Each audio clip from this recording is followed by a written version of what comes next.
Desde hoy entra en vigencia la ley que obliga a las compañías de teléfonos celulares a bloquear el aparato celular que haya sido robado o extraviado.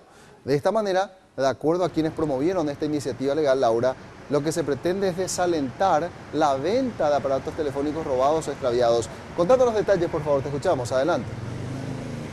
Sí, y a partir de ahora todas las telefonías y casas comerciales que vendan teléfonos celulares están obligadas a dar el número de email a todos sus clientes.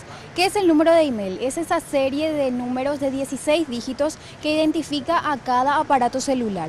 Este es el que finalmente va a servir al usuario que sufra de algún robo o de extravío de su celular para que este aparato sea bloqueado, cuyo email luego va a pasar al Registro Nacional de Equipos Terminales Móviles Bloqueados.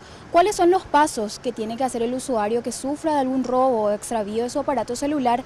La presidenta de Conatel, Teresita Palacios, nos da más detalles acerca de estos pasos. Primero tiene que hacer la denuncia policial, porque tiene que ser algo responsable, ¿verdad? Si no tiene el email, que por lo general nosotros no tenemos anotado, no nos acordamos, el operador que le presta el servicio está obligado a darle los últimos números de email porque pudo haber cambiado de aparato, ¿verdad? Y en media hora, en todo caso, cuando le da con esa denuncia, usted coloca...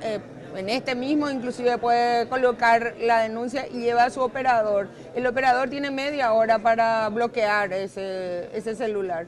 O sea, la idea es que no se vuelva a vender aquí.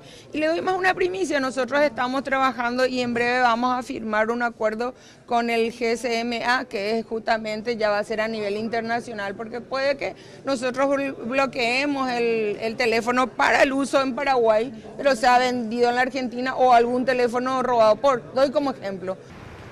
Y una vez que la telefonía haya recibido la denuncia de su cliente, tiene un plazo de media hora para bloquear este aparato. También desde la Conatel habilitaron en su portal una lista en la cual el usuario puede encontrar todos los emails de todos los celulares que ya fueron bloqueados y que por ende no pueden ser puestos a la venta. Perfecto, Laura. Muchas gracias. Completo reporte más.